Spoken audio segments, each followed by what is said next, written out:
She did And the I best asked she her- could. She did the best she could No, with the no, she information didn't. she was given. No, because I said turn on the shop lights, and she was like, which lights would you like to turn on? I said every damn one of them.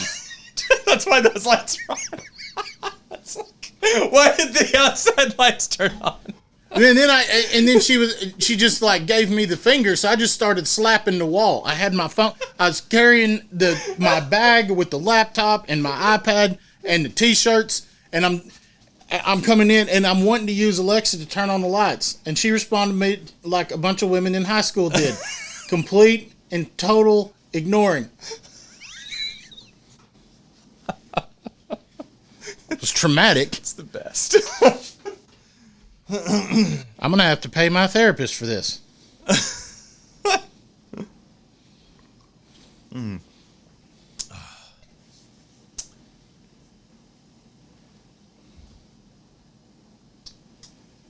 Whenever you want to whack the clacker, just don't clack the whacker, and we can get started. Sorry, Mom. Hold on, I'm gonna match the pose of my shirt. Well, pretty good, actually. Yeah, just like everything that's cool about me, my wife bought it for me. Right? So, here we go. That was very authoritative. Well, welcome back to the Regular Dad. What are we talking about today, Jimmy? You have the list. Yeah, that's a good point. Yeah, you just put me on the spot. Well, yeah. According to this outline that I have saved, I think I must have saved it with my accent. This is the filming outline, not filming outline, just filming. You know, so Yeah. that lets you know where I am in Yeah. my headspace. Not nearly caffeinated enough, but Well, there is technology for that. absolutely. So everything. And we just came from the great Spraggins yeah, we did. Auto Repair. Yeah, I've got one in now. And they have coffee available in the lobby. I didn't partake. Yeah. Mine's in there now. We're exchanging at lunch, and then I'm taking you back, Yeah. and then your car's going to be in there. Yeah. It's kind of musical vehicles. Yeah. They've had all of the Page vehicles once this one oil change. Yeah. It's like all the oil changes came due at the same time. Well, the truck, which never gets driven, Yeah. the last time it had its oil changed was October of 2020. 22. Oh. No, it wouldn't have been October. It would have been, because it was due by date October 23. Okay. I don't really go by the date thing. I don't feel like. If it's still gold, Yeah. let it roll. Like it- That's not really a rhyme. And they didn't say it was super bad when they pulled it out, the oil out. But anyways, it needed a change. Yeah. And the other two cars that we drive more they both came due. It's like, Oh well. yeah. So today, Spraggins Auto Repair, Longview, yeah, Texas. absolutely. Check So, them out if you're in the area. They do a great job. Yeah. And they love They do. Jesus. Yeah, and that's the other And thing. they actually put Jesus over the door, and I would say with integrity hold to that. They do. Which a lot of businesses have put Jesus over the door. So Anyways, okay, so I could make jokes about how following Spraggins will cost you everything, but same could have been said for my dad with his dental prices. Yeah. But people loved him too, Yeah. so there's a reason we go there. But I don't have to worry about some weed smoking hippie going, yeah, man, you need a new canuter valve. Okay, well, thanks. So What is a canuter? I don't think it's a real thing, but I'm also not a mechanic, so that's why I take my car to Spraggins. Don't get me turning wrenches on nothing. I've turned my share of wrenches, and I take my car to Spraggins. Right. Yeah. So Tony and the boys. Yeah. And when Lydia's there. Yeah. So Yeah. okay. Is she back in the shop? She was Really? I I didn't know that. I stopped in to, I don't know. I was That's awesome. dropping one off, picking one up, and she was there. So Okay. she could have just been, Yeah. Yeah. hitting her dad up for $20. I don't know. Yeah. Man, you're just going to get yourself in all kinds of trouble. I love you, Tony Spraggins. Anyways. Yep. So be patient with him. He's from the 80s. I'm feeling it this morning, too. It's last century. Woo! All right. So we're going to talk about what we pass on to our kids, intentionally or otherwise. Dun, dun, dun. We don't. I've really had no prep for any of these, by the way. Yeah, no prep kings, like the racing. He just shows up and starts talking. Well, I said I wanted off the cuff, real banter that didn't have the slightest bit of scripting. I am now starting to regret that decision in slow motion, yay, and real time. Here we go. So, without further ado. well, no, and so That light is reflecting off of my head. man, I can't. No, I feel like I'm not making a comment. when the regular dad makes it big, we need to have someone who comes in and powders my head. Oh yeah, Yeah. yeah. Yeah. Lydia. No, sorry. She'll be saving the world. Yeah. Doing something. So, all right. So, I've seen good and bad traits that I've passed on to both my kids. But Yes. mostly that it comes to life in Banks. He's the man child, and so that's how I spend a lot of my dad time with because we go hunting and we take care of the deer blind and we take care of the boat and the yard. Now I say that, but Everly's really gotten involved in a lot of the yard work, but she likes getting a little of that paycheck. So, but anyway, yeah, Ain't nothing wrong with a little incentive for some hard work. no, she's got some work ethic. She really does. Banks is motivated by a goal. Mm-hmm. So, but anyway, so yeah, for my kids, one of the primary things that I've passed on to them, and they've only been with us. This month will be 11 years. But they have a very, very distinct, marked love of the outdoors. They love to be outdoors. They can spend all day outdoors, hot, cold, rainy. They just like being outside. They love the weekends. Now they love their mom's food. She's a much better cook than I am, but that nuance of getting to cook with fire, charcoal. Okay, they like good grilled food. Mm-hmm. Now, I'm also better than average at cooking steaks. This is one of my giftings in life. It just Turning the air conditioning down. listen, man. I already had like the under boob sweat going on. It just turned off. It decided it's cool enough in here. Okay, I disagree. Okay, all right. If I start sweating, No, I turned it down. Oh, okay. So obviously you're a turn the air conditioning up kind of person. No, I was trying to think of what type of person you were. Temperature that goes down. Yeah, So we were lowering the temperature, turning the temperature down, which increases the fan speed. correct. In variable speed. Never mind. Okay. Sorry. So Yeah. now recently, I always made for Banks ribeyes because he liked big, and if he wanted really big, I would do like literally it was a sirloin roast. Yeah. Top sirloin roast. And and it's just lay over the plate. It's hilarious, And but as he's grown and matured, he's come to appreciate quality over quantity. Well, that's fine, except we've migrated from, for his mom, she always gets filet. That's where if there is a steak to be cooked, that's what she's getting. And that's what I do for her. That's not what she requires or anything like that. But that's this. We're taking care of Mama. Mm-hmm. Well, Everly finally got to the point where it was a few years ago, but I cooked her filet and she just beamed. Now she doesn't always get one. We cooked them this weekend. She didn't get one, so I'm not, and we don't cook them all the time.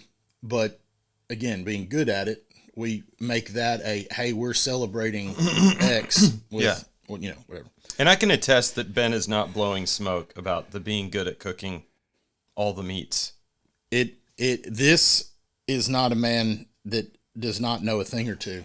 I like a good steak. Hey, So Ben, we did those tri-tips over here. Yes. Was it last week? Yeah. Yeah.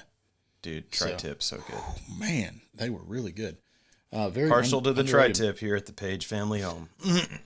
Right? So now those things kind of came by proxy. Hey, you're going to hang out with Dad, and Dad's going to do this. And so it just kind of got built into them. They'll both hover around the grill when we're getting stuff set up. And then, well, and of course, they like some appetizers too. So there's some, secondary motivation there. But they just like being involved in that process. And so, but that just came by proxy. I never really said, hey, I'm going to teach you about this, or I want it. It just didn't have to. But I've seen in, how quickly they were to adopt that. They've also been been very quick to adopt some of my flaws. Not all of them, thank God. But, and I'm like, well, I'm training them in real time. It's unintentional, but they're picking it up. So, I kind of look at that. Your kids are the exact same, but they are silos of either one of your prominent personalities. It is interesting. It is bizarre. So you always have, like, you're always, smiling, good mood side. I know that's not always the case, but predominantly that's what's displayed anyway. Yeah. Right? And Steven is the silo of fun and joy. Yeah. Of all things. That's why we call him #JoyBoy. Man, that kid. Yeah, from the point he was very, like, whenever a baby starts displaying emotion, it was. So he's hardwired. Actually, I think Kim would say even while he was in utero, nice, he was like that. Yeah. It's like she would know. Party time. Yeah. Wilson is the serious, okay? But he's got that nerd vibe with the computers and the gaming, and he is just embrace that. And he's just like a Puritan of the computing world and all that goes on with that. When we had an issue a couple years back with one of the computers at the church, and the only machine available at our disposal up to the task that could deliver the horsepower needed was his gaming machine. Yeah. And before he knew what was going on, that's right, Dad came home and you come over here, grabbed his tower, and we were reconfiguring it to use while we had another one fixed and one ordered, etc. But it was like, hey, thanks, buddy. To his credit, I will say, I love the fact, and I think this is something that. So my dad is extremely generous. Yep. And Wilson has picked that up from me in the sense of, and early on, we had an episode where we talked about I think it was the relational equity episode where we talked about giving people the opportunity to help us. Yeah. Wilson just, he loved that. Yes. He loved that he was able to, like, offer something that could help. He was very happy to contribute. He was very happy to receive the machine back. And I was concerned about how there was some withdrawal. Yeah. But that's, God love him. Yeah. But that's what makes it a true sacrifice. If he never touched it, it wouldn't have been a big deal. Yeah. But he was like, okay, just be careful with it. He was, proud papa kind of vibes, But you didn't have to sit him down and instill that. The running joke with Steven, that little meme, and I'm sure many people have seen it. There's two types of people at a fireworks celebration. Yeah. And there's the little girl with the little sparkler, and she's just having a good time. And then there's the dude that runs through the back, this little kid, and he's like, somebody gave me fire. It's totally Steven. That is the most Steven thing. Yeah. I mean, if it had been him actually in the video, it couldn't be any more Steven. Yeah. Yeah. And I love that. I actually saw it the other day in preparation for July 4th, I guess. People were sharing it. But, one of the things, especially as my kids have started to mature and run into some of the resistance that life offers, I have not done a good job for my kids of, by proxy or unintentionally, cultivating in them a hunger for wisdom or for drive and perseverance. Okay? Because when they see me and something's going wrong, they get angsty and they're quick to throw their hands up. You know, I'm like, well, we're defeated today. We'll try again tomorrow. You know, and just kind of throw in the towel. That's what they've learned from me. Yeah. So we are undoing that, and we have been for about a year now. And I'd say along the same lines, especially Wilson, Steven's a lot like his mom with emotion, I think. Yeah. We're discovering that his emotions kind of leak out sideways. Okay.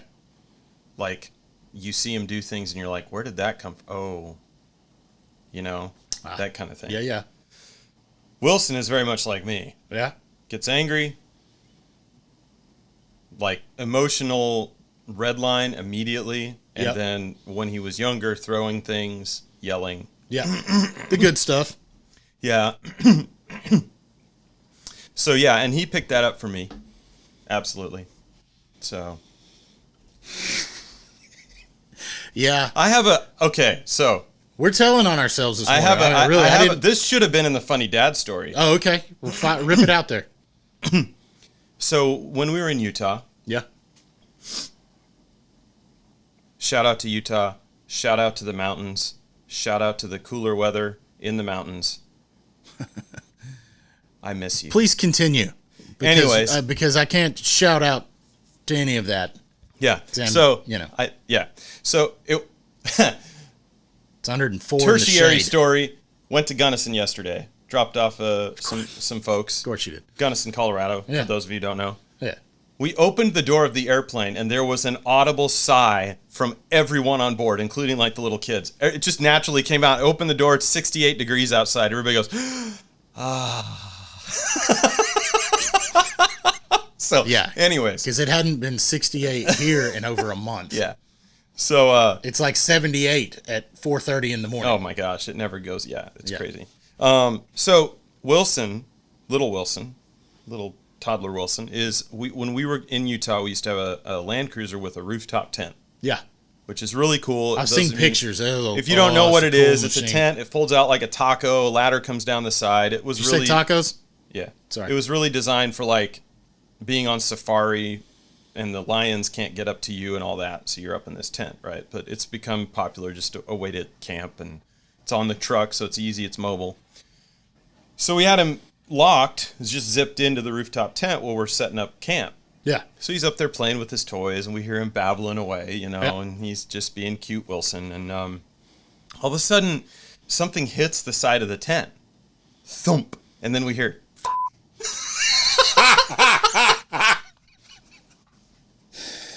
Wonder where that came from.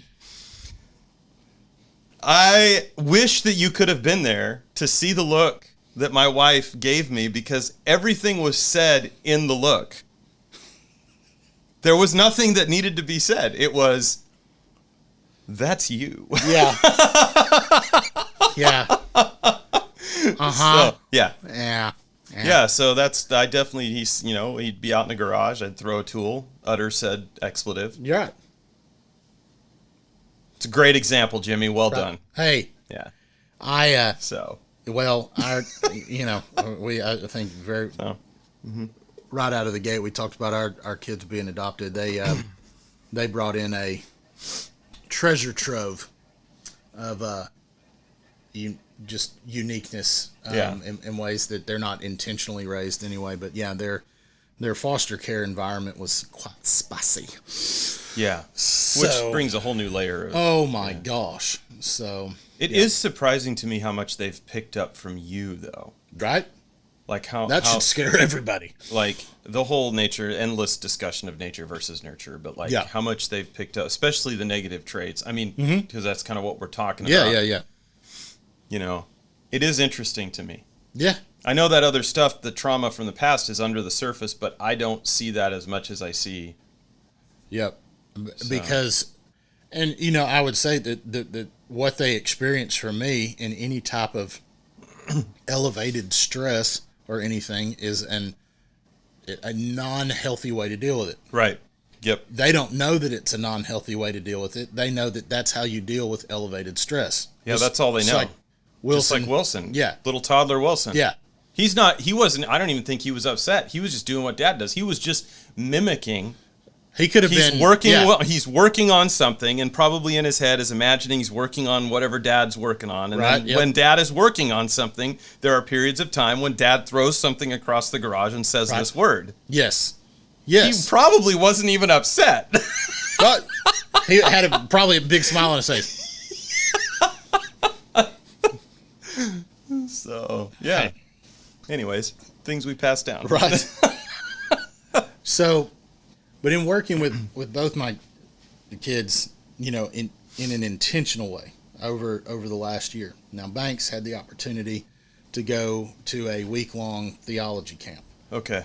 Now, and he came back, and, he used to make fun of, I said, well, here was your regular worship pastor, Mr., plain Jane, neat cut, whatnot, and then he went to the Hillsong conference, and then he's got a new haircut and skinny jeans and, glasses and no prescription glasses, and doing the whatever it is that they do must be right. I'm sorry.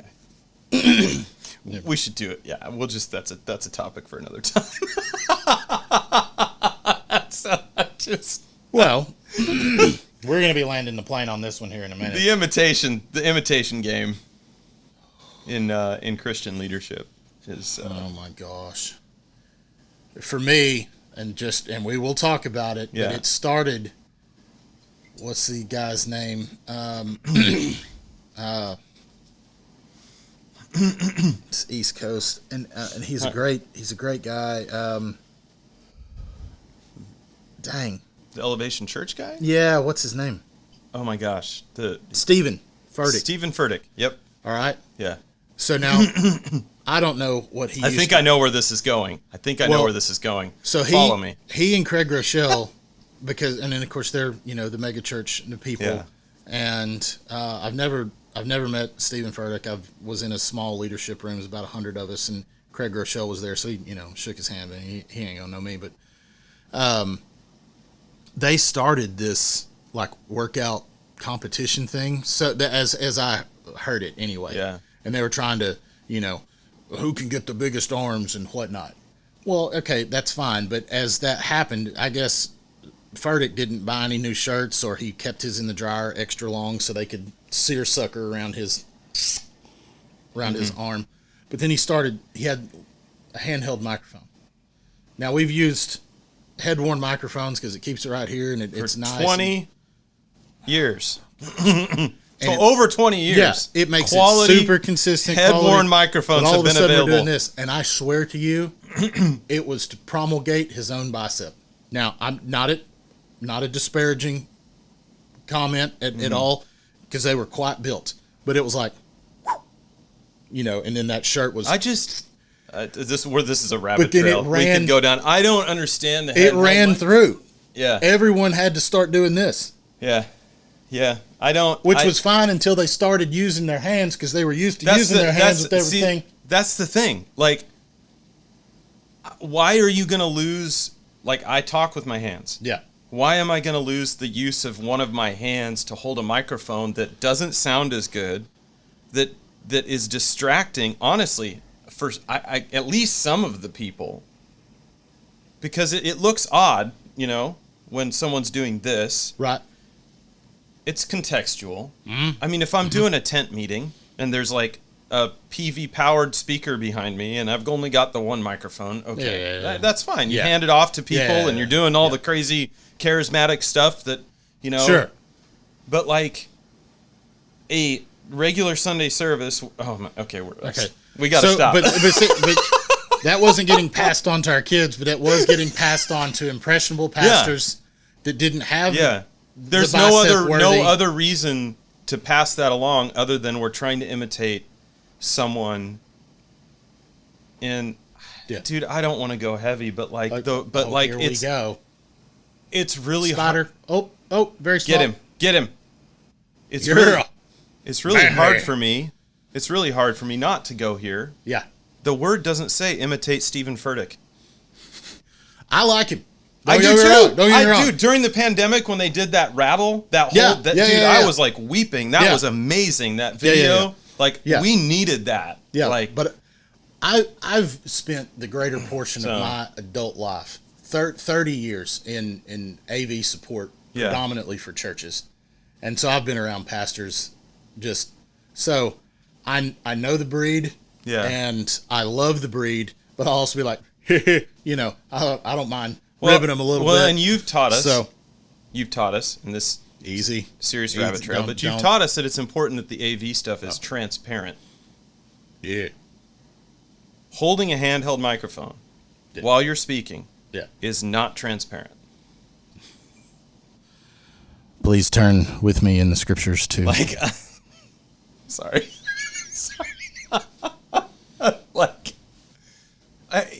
It has its place, like the MC and all that stuff. It's just a tool. Yeah. It's not a hill I want to die on, but I just think No. I think it's that not, we it's have a rib-worthy hill. It's not a die-worthy hill. We're not dying on that hill. No. But in this environment, I can express my opinion. Absolutely. Oh gosh, we got to shut this one down. Okay.